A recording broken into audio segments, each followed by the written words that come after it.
WCW Monday Nitro number 185. God, the show's so bad. Am I the only one? I don't want to just get started right off the bat, but let me tell you about this show, everybody. Yeah, go for it. So they debuted their new stupid logo. God, it sucks. Worst. It's like a fucking spaceship or something. It's completely unreadable. It's so stupid. Like, it's supposed to say WCW. It doesn't. No, it's a big, stupid Jagged logo. thing over here, and a jagged thing over here, and a loopy-doo in the middle. They've changed, like, the lighting or something. It just looks... You know what it looks like? It looks like it did when it was dying. Well, We have now entered my memories of when they were dying. okay. With this new logo, they brought the announcers down to ringside. It's Bobby and Tony for the whole show. They don't switch out the announcers. And they kind of get along the whole time, so even that sucked. It actually looks like the two W's on either side of WCW are actually deflating, and it's dying slowly. They may be. I got my numbers wrong on that one. It's number Nitro 186, April 5th, 1999. Shame on me for not updating that correctly. That's a very important part of my job. So they showed some Sting hype footage of him standing in the rain in the crow makeup and walking through an abandoned warehouse. Dude, it's midway through 98. And the Sting Crow 99. is back. 99! It's been 3 years. Sting Crow versus the NWO. I don't have it in me to finish this show today. I may walk out in the middle. A horrible WCW Star Trek logo we talked about already, which Tony, by the way, in the debut show, Tony made a live long and prosper joke about this. The lead announcer is not even hiding. The logo looks like something out of Star Trek. The best thing about the logo is how the C dips down into the ramp, and you see these giant wrestlers tiptoeing around. It's a safety hazard. To make sure that they don't fall on their face. And it's the best thing about the show is watching to see when somebody's going to crash and burn. The new logo creates an unsafe working environment. And Ric Flair, world champion and company president, says into the camera, we're going to get that changed. I feel like Tony right now. Shivani or leader? Both. Yeah. Goldberg is storming through backstage carrying a lottery harper. So stupid. I'll get into it in a They second. got the new set and Tony Schiavone's doofy new haircut. They're down at ringside. So Mean Jane brings Goldberg out for a promo. Goldberg comes out with a hopper. He's got a tumbler. Tumbler, yeah. A tumbler. A big gold cylinder under his arm. Like for the Royal Rumble lottery. Yeah. He's wearing, yeah, exactly. He's got the WCW vest on with the old logo, which Tony chastises him for. He's got a hat on backwards. Let me explain what he Very says here. un-Goldberg. He goes, I've been screwed since the day that I lost the belt. Which is true, by the way. He says, I was left off the last pay-per-view, and if Flair has his way, I'm going to be left off this next one. Actually screwed since the day he won the belt, but go ahead. He says, I'm taking matters into my own hands. I'm starting the Goldberg lottery. So he explains to us that everybody in the back, their name is in his tumbler. Mm-hmm. And he's going to spin it. Yeah. Mm-hmm. And whoever he pulls out is contractually obligated to be his next victim. Apparently. I'm like, who okayed this? That question Flair's came up in often. charge. Yeah. You mentioned he's kept you off pay-per-view. He doesn't like you. This is so stupid. Then he goes, or no, Nash comes out. Mm-hmm. So he brought out a tumbler to choose a victim. Mm. He doesn't even choose a victim. No. Nash comes out. The tumbler was never spun. This fucking guy says, I've been doing this for 10 years. Which is astonishing if you've seen him work. I think it's longer, actually, but go ahead. He goes, in 10 years, people will not be talking about Goldberg. They will be talking about Kevin Nash because he ended Goldberg's streak. Now, with the benefit of hindsight, 20 years later, Goldberg was a giant main event WrestleMania star on WWE TV. That is true. And Kevin Nash beating Bill Goldberg was remembered as an example of one of the stupidest booking decisions of all time. So, hell of a promo here, Kevin Nash. He challenges Goldberg for Spring Stampede. I already hated this show. And Goldberg, who does not celebrate Christmas, said that's like Merry Christmas. Went to the back. Arn Anderson and Ric Flair were watching this backstage, very upset. They've undercut Flair's authority, so Flair sent Arn to go get somebody so he could talk to him. Now, before you go to the next segment, what is my Nitro pet peeve at the beginning of every show? Obviously, I have many of them. The list is so long, there's Brian. more than At one. the beginning of every show, that they don't play the intro right away? At the beginning of every show. The opening match. Thank you, Craig. Oh, yes. They choose with 360 guys under contract. Right. They always open up with the shittiest match imaginable. Well, I actually have an explanation for this. Oh, really? What is that? Well, it was Hardcore Hack versus Kendall Windham in a kendo stick match, and you see how easy kendo and Kendall go together. This is not improving Brian's mood. Now, if I may. This fucking bullshit match. Okay. Kendall Windham in a stick match against Hack. Kendo. I'd love to hear it, Vinny. Please defend this. No. I was merely going to say, before we get to that, Ricky Ratman came out. Oh, this guy. He plugged the WCW hotline. He forgot the Canadian number. Then somebody held it up on the cue card. He rattled it off real fast and said, "Forgive me, I'm the new guy." He's been there for several months. He's on TV 10 minutes a week. So yes, Kendall Windham versus Hack in a kendo stick match. What is a kendo stick match, you ask? As Tony Schiavone explained, they would have kendo sticks, and beyond that, I have no idea what the rules are. That's a quote. Well, the rules are you can hit a guy with a stick, and to first off, it's Kendall Windham and Hack. You're already fighting an uphill battle. This got a boring chant. It did. A match with two men hitting each other with sticks got a boring In the chant. opener. What does that tell you? It was boring. Chastity steals the sticks. So now that there are no sticks, guess what happens? A wrestling match breaks out. Becomes a wrestling match. Yeah. Hack DDTs him. He goes, "Chastity, give me a stick." Even though there's one in the ring right next to him. Mm-hmm. He gets another stick. He does the white Russian leg sweep for the pin. This sucked. Do we mention in there where Hack had a clothesline with his right hand, and Tony says there's a left-handed lariat? Shows off the rails, and we are one match in. Meng hype video, mostly himself attacking his own partners with strange audio and video effects.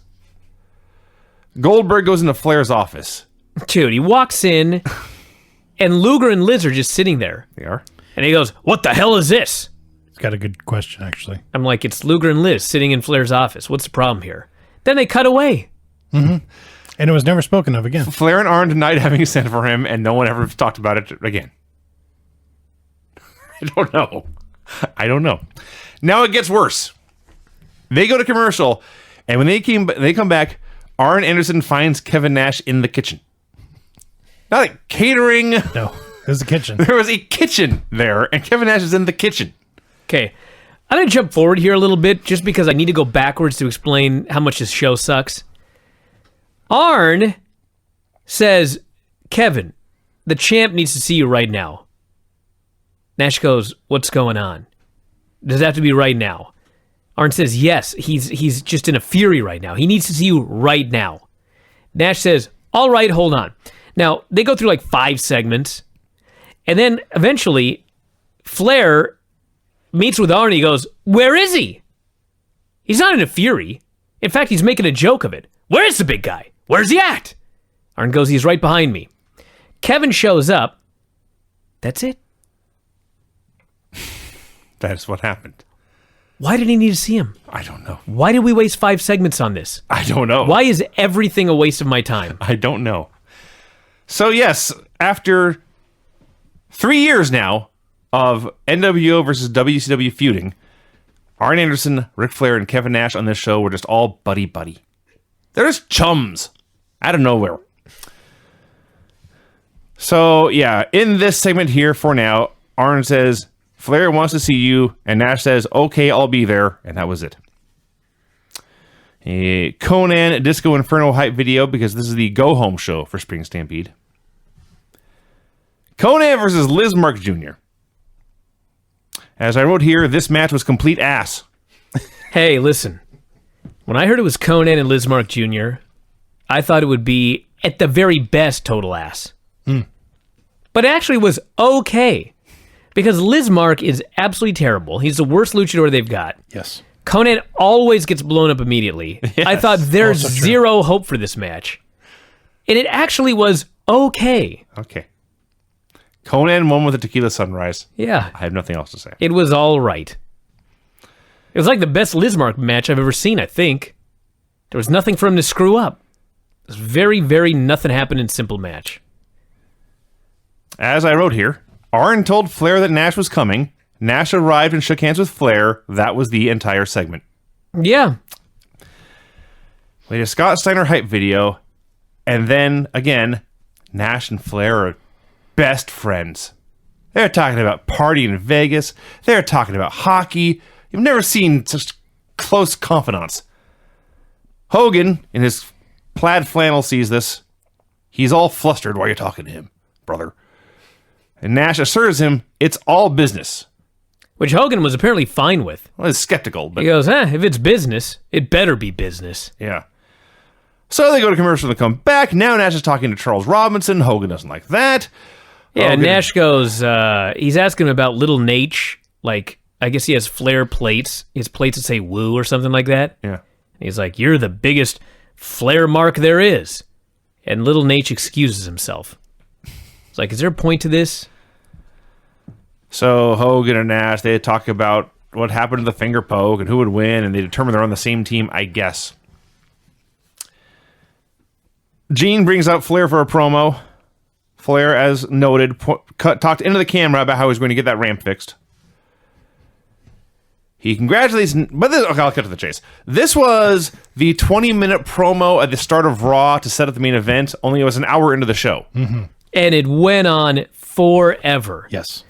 The gist of it is, Flair says, I'm taking away this Hogan-Flair match from Spring Stampede. I'm doing it tonight. Stop right there. Did any of you guys know Hogan and Flair was going to be the main event for Spring Stampede? Hell no, are you kidding me? Just making sure I wasn't blind. All right. All right, so then Hogan hits the ring. He wants it to be a three-way. DDP hits the ring. Or no, DDP wants it to be a three-way. Goldberg comes out. He wants it to be a four-way. This takes hours. Flair doesn't want anything except a one-on-one match. Flair explains to DDP and Goldberg, I'm the boss. It's me and Hogan. You two shut up. And then there's like a shove by Goldberg, and then Flair accepts the four-way. Am I missing anything? No. No, because this show sucks. His temper got the best of him, Ryan. No, it didn't. He was so eager for revenge on Goldberg for shoving him down. He was going to put his title on the line and face two of the dudes. You need to write this show if you think this makes sense. Oh, there's more, by the way. Because the promo ends, there's music playing, they're all walking away, but then Hogan meets Goldberg in the aisle, and they make a deal to get rid of Flair and DDP and settle things with each other. Which went nowhere, by the way. Of course not. So then they leave, and in every wrestling show since the dawn of time, this would be the point where you go to a commercial. Scott Steiner comes out. The announcers are perplexed. Why is there no commercial here? It's a double match segment, Tony says. So Steiner comes out, cuts a promo on DDP. Something about how Paige should have He challenged says he's him a liar. in the U.S. title tournament. He says, I said that when I face DDP, Kimberly's going to be on the line for 30 days. So he admits he made up the stipulation. Mm-hmm. But he says he didn't disagree with it in the week before the match. Therefore, it's official. It would have stood up in court, he said. Yeah. So he says, listen, I got so many hot babes. I can't spare 30 days for Kimberly. Yes. But if DDP wants a chance at revenge against me, he's got to put Kimberly up for one night. Mm-hmm. It was actually a great line. Yes. It was also a great line when he called himself a physical phenomenon. Thank God you tried to say it, because I tried to say it 50 times in preparation for this show, and I could not fuck it up like he did. It's amazing. A phenomenon. Phenomenon. Scott Steiner versus Meng in a U.S. title tournament semifinal. This was fun. Meng came out to the Dungeon of Doom music. With his hair braided. Yeah. That's new. Two big, scary mofos went right at each other. Yeah, but I was expecting more. Meng just, like, sold the entire match. Kinda. He does the yasaha for the Tongan death grip. Mm-hmm. And then Steiner just kicks him right in the balls in front of the ref. Yeah. Mm-hmm. Cradles him with his feet on the ropes in front of the ref. Ref counts the pin. Well, no, he hit a low, he raked his eyes, hit the low blow, then he grabbed Meng and did a straight overhead belly-to-belly suplex. And Meng fell on his head. I think he may have been legit knocked batty. Terrifying. The point is, this was bullshit officiating. Well, I think Meng was out. It's very possible. No, what about the low blow? The eye rake right in front of the ref. Oh, that part. Yeah. Yeah, that part was. But I think the end result was Meng was knocked batty in the ropes. And so Scott said, I'm just going to pin him and end this. Nobody can hurt Meng. This is not the worst officiating on the show. There was a lot of very bad officiating on the show. Besides, it was a counter to his finish. I'm sure that was the idea for the finish. Yeah. The spotlights found a guy in the rafters. It wasn't Sting. It was just a guy. That was it. This show happened, everyone. It was a lighting guy. We're not making this up. So dumb. A lighting guy who just happened to be up there in Sting's trench coat. Yeah, because That's what you wear when you're in the lighting rig. it's not warm up there or anything. No. Why wouldn't you wear a trench coat? It's not like you need, freedom to move when you're adjusting things. Rigging, yeah. Yeah. Not like you don't want loose fabric hanging everywhere. Flair is backstage on the phone, inviting somebody to bring 4 or 5 friends to come party with him. He told the cameraman to leave. Why did this show happen? Flair is I'm getting more and more angry. Flair is the world champion, but he could not possibly care less about all of this. Oh, Like, you were on the phone for 20 minutes, you didn't notice a guy kneeling, like, right underneath He's at you, your feet. filming up with a camera. It's not just that. He was like, hey, buddy, get out of here. And then he goes back to talking on the phone. And then he looks down at the cameraman again and says, hey, I'm serious. Goes back to talking. This happened 3 times. Why didn't you just fire him?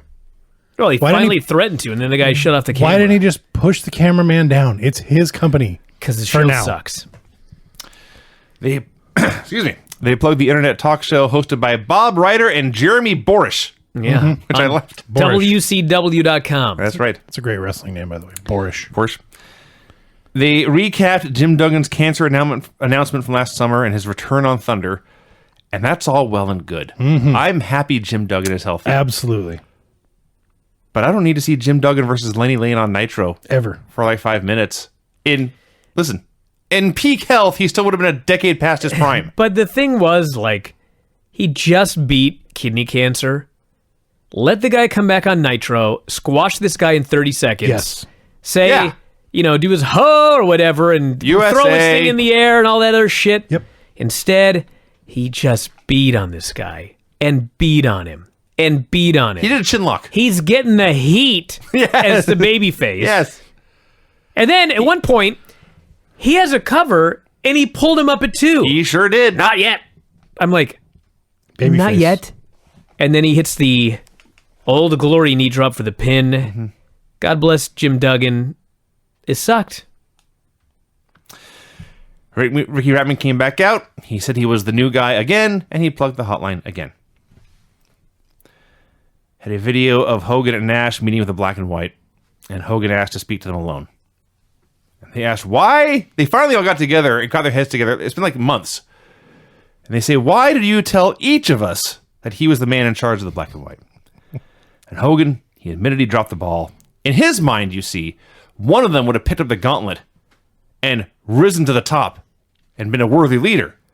Where he erred is that all 4 of them are qualified. That was the flaw in his plan. What a fucking politician. So he says to settle this. Told them all what they wanted to hear.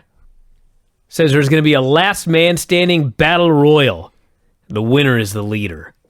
I was like, no. Please don't do this. You're going to do a battle royal with these 4 geeks Let me... on this 3-hour show that you know is going to go 5 times too long. I deemed this the original Geek Battle Royal. The 4 men in this battle royal were Vincent, Horace, Brian Adams, and Stevie Ray. Who was wearing pinstripes, by the way? Before we talk about what happened during the show, I just want to say, in hindsight, is 1999 not just the banner year for complete, utter dog shit matches? Well, it has been so far. It's the first week of April, and this is at least the second time I've had to go look up what the worst match of the year was and gone, oh yeah, there's that. Kennel from Hell was the worst match of the year. But there's already been, at least there was, I forget the other one, it was a horrible lucha tag match, I think. Or it was a tag match on Nitro. There was this one. Heroes of Wrestling is also this year. Oh, that's right, yeah. Just... That was the worst match I've ever seen. But So- I mean, this was the very definition of Geek Battle Royal. It was death TV. It was absolutely, like, in a best case scenario, on paper, this would be terrible. And if they did this battle royal 10 more times, I bet they could do better. At least 7 or 8. I'm Listen. not sure about that. Listen, Skeptical. there Why do you have this faith? Do you know why shitty wrestlers always do clubbering forearms? Because they suck at everything else. Because they're easy to do and you can't fuck it up. Or can you? Such awful brawling in this match. Just the worst choking, the worst forearms, the worst eye rakes. I'm just watching this mouth agape, alternating between tears and laughter. Seriously, I started laughing and then I cry a little bit. Sounds like my day. How did none of these men get fired for this match? It just goes on. This fucking place ain't firing anybody. It just goes on and on. There's long segments where all four dudes are just standing there. No one's doing shit. This goes on and on. Hey, let's talk about the psychology. There is. They toss Vincent because he's the first idiot. He's the biggest geek. Oh, okay. He's thrown out. Then Horace and Adams team up on Stevie. They sure did. Stevie makes a one-man comeback on both of them. His comeback. Like, the match bottomed out during Stevie's comeback. It had never been any good. It had never been up to the level of being terrible. And then when Stevie made his comeback, it sunk significantly worse. This is bottom of the sea wrestling. This is down in the dark depths of the ocean where the light doesn't reach. And there's only like dead fish cells floating around. And scavengers. That's the level of wrestling here in this Battle Royal on Nitro. I don't know why Stevie threw this jumping sidekick like he did. I don't know why Stevie... sucks. I don't know why he was hitting the ropes like he did. Motherfucker. Horace and Adams then turn on each other. For no reason. Well, They're winning on him. Their plan is going great, and they just start to fight. Stevie tosses Adams. Horace charges. Stevie backdrops him to win. Stevie Ray is the leader of the NWO. And as Lance pointed out, imagine these stakes. Stevie Ray, through this victory, his charges now include Horace, Vincent, and Crush. Yeah. What a clan. Hey, at least he's not under one of them. Hold on. Let me just get this out of the way. Vinny, that's going to be on the best of 2018, and I just want to do this right now. So, Get out of here. So I did not need to go for a walk after this, but I did need a break. I shut Nitro off. I ate my lunch. I played games for a while. I answered some emails. I just could not take any more of Nitro after that. That's fair. Bullshit. So I get back on the show. There's a long way to go, by the way. We're like half over. Raven and Saturn versus Rey Mysterio Jr. and Kidman. This was better. It sure was. That's not to say it was any good. So last week, Raven interfered to help Kidman and Ray win the tag titles, and this week they get a title shot, I guess, as a way of saying thank you. So 30 seconds into the match, Raven and Saturn hit a Doomsday Device body press on Ray. They just squish him. And the announcers are screaming to make a cover, and they don't. And in fact, Kidman gets a hot tag 2 minutes later. He hits a pedigree in his comeback.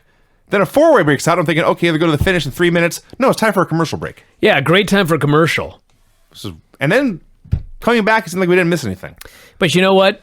By the time this was over, Raven tried to powerbomb Kidman. You know how that ends. Mm-hmm. Ray got his hot tag, tries a Bronco Buster on Raven. Raven lifts his leg up, and Ray just Bronco busts his foot. Right, the balls falls down. Ray hits a diving Hurricane Run on Raven. Goes for the springboard. Saturn hits a DVD. The ref had been bumped, so there's no one to count the pin. And so Benoit Malenko at the ring. Lay out Saturn. Ray makes the cover. Ref wakes up, counts the pin. This totally played into the storyline from last week. It was the best match on the show. Mm-hmm. And at the end of the day, it was the best thing on the show. So do not complain about this match. Yes, I'm not arguing with you, but the best match on the show, I guess there was a pinfall, but there's blatant interference. And that was. Yeah, we had 9 million ref bumps on this show by the end. Sick of it. Also, was Benoit wearing one of Kevin Nash's shirts?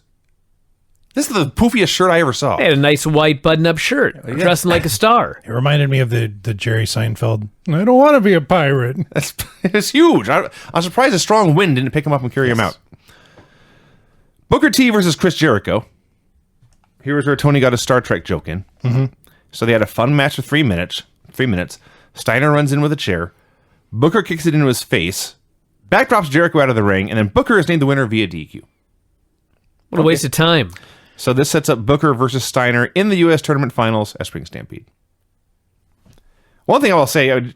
what a bullshit finish. Well, it totally is. Even Bobby's like, what the hell was that? He tried to interfere, but he didn't. It failed. Booker was never in any danger here. As I'm not sure exactly when Jericho's last match is, but I clearly got 1 foot and 4 toes out the door. Yes, he's still trying. He's still doing what he can out there. Buff Bagwell versus Bam Bam Bigelow. So Buff has been a heel for several years now. He's just done his babyface turn, and he's still working out the kinks of how to be a babyface while being Buff and not Marcus. So he's still very cocky and arrogant and does a lot of dancing. But he makes his big comeback and the crowd gets into it. And then the ref, in fact, did get bumped again. Yeah. So we need is another ref bump. Hack runs out and attacks both dudes. Chastity sprays a fire extinguisher in Bigelow's face, and it just gets everywhere. So Bagwell climbs up to the top, but he can't fucking see. No. So he climbs back down and waits for the air to clear.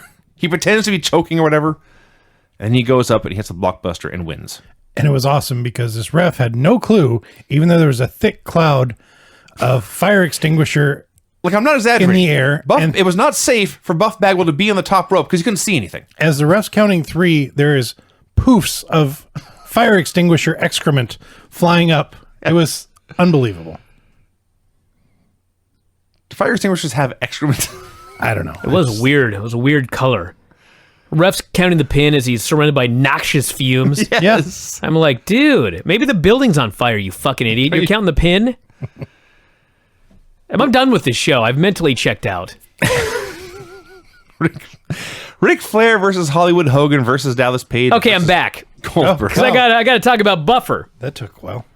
His ring introductions were preposterous. Yes. Okay, I didn't write down all of them, but I More wrote so. down a few. For Ric Flair's coming into the ring, and Michael Buffer says, he has shown the world that he is the man to beat the man to be the man. Okay. What? That's like doing long He has division. shown the world that he is the man to beat the man to be the man. Right. Then he claimed he was the president and CEO of WCW. That's incorrect. He claimed that the biggest star in all of World Championship Wrestling, Bill Goldberg, was a cult favorite. Sure. I checked out during Buffer's. This is all news to me. I paid zero attention to what Buffer A said. fucking cult favorite. Yeah. And he listed his 2 big moves. The power spear and, I quote, the inverted lift and body slam and pin. He didn't say that. Yes, he did. I rewound it 3 times. The inverted lift and body slam and pin. Is there another Goldberg I'm not familiar with? Inverted lift and body. All right. The fucking cult favorite, Bill Goldberg. He's an underground star. Sure. Not to the mainstream. I don't know how he got into Just Hall to of the Fame. real hardcores. So, the story of this match was basically they would pair off and there'd be 2 guys brawling on the floor and 2 guys in the ring doing stuff. Hogan did this whole Hulkamania Hulk up, 3 punches, big boot, leg drop, 30 seconds in. But they broke up the pin. And then Page did a diamond cutter on Flair, but they broke up that pin. Hogan got a near fall on Goldberg with the axe bomber, always a treat. Mm-hmm. And then Hogan and Goldberg, first they start trying to trade small packages like Malenko and Guerrero. No. No, it was not. No. And then Goldberg tries to lock Hogan in a side choke. I'm not sure the appropriate MMA fighter to compare him to, but I don't think Hogan even knew it was a submission hold. He's just there. So everyone brawls. The crowd demands Sting. Can I just jump in and note that, like, some guy keeps texting me to the Observer Live text number? He's, like, lost somewhere trying to get a hotel room. What? Yeah. I'm Like alerting him right now that he's got the wrong number here. Like, is he looking for, like, New Orleans or? I don't know what he's looking for. I'll follow this He story. was posted. Yeah. So Goldberg jackhammers Page. Hogan breaks up the pin. So, okay, here's the finish, everyone. Hold on. First off, well, we'll get to the finish in a second. Go for it. So stupid. Okay, Goldberg has hit his finish once, but a guy broke up the pin. Okay, fine. He spears everyone. Everyone's dead. He goes to cover Hogan. Hogan kicks out of the spear. Now, I don't know if anyone's ever kicked out of a spear, but I don't think Goldberg's ever actually pinned anyone with it either. So, okay, whatever. Then Goldberg hits the jackhammer, hoists him up, clean as a sheet, slams him down in the ring, no question. He's got this man beat. Kevin Nash had been doing commentary. And the idea was Goldberg would hit this jackhammer, and Nash would break up the pin for the DQ. That was the plan. Well, son of a bitch. Who'd have thunk it? What are the odds? Kevin Nash was late breaking up the pin. So Hogan, shucks, he had no choice. He had to kick out of the jackhammer.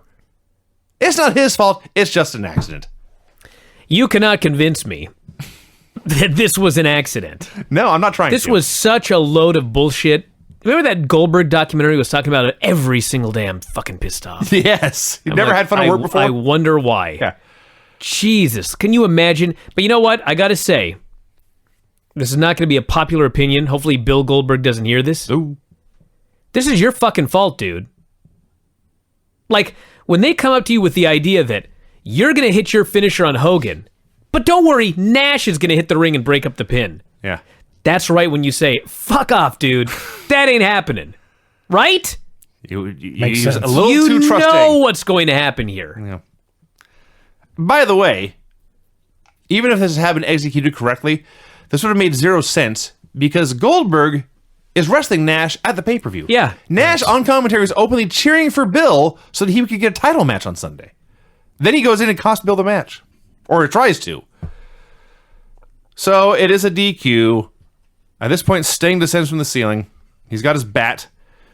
Flair and Hogan and Nash run for their lives. Sting points to the sign. I kid you not. Mm-hmm. It took him a few tries. He finally pointed to the correct video screen where a video aired announcing here in the go-home segment for Spring Stampede, the main event for Spring Stampede, which is Flair defending his title versus Page, Hogan, and Sting in a four-way in 6 days. This video is narrated by Randy Savage, who also announces that he will be the referee. What the hell is happening? Well, you know what's happening is they just had a four-way with no finish. Right. And then they announced the pay-per-view, if you pay $40, is a four-way. But they claim there will be a winner. I'm like, how the fuck can you guarantee that? I didn't see a winner here tonight. I don't know. So Flair is Flair is the president, but he didn't book this match. I guess Sting and Savage did, and then went to the production truck, had them cue up a video and produce a video. This makes no sense. This was a very, very bad show. It was a very bad show, but as we'll get to in a moment, it's not like Raw logically was any better. In fact, Raw may have been stupider. I don't even know if that's possible. Raw was sillier, that's for sure. All right, let's do your music. What should I use? The finishes on this show were pinfall in a kendo stick match, clean submission, pin with both guys' legs in the ropes, clean pin, clean battle royal win, pin after interference, DQ due to interference, pin after interference with a fire extinguisher, and a DQ due to interference in a four-way. That's it.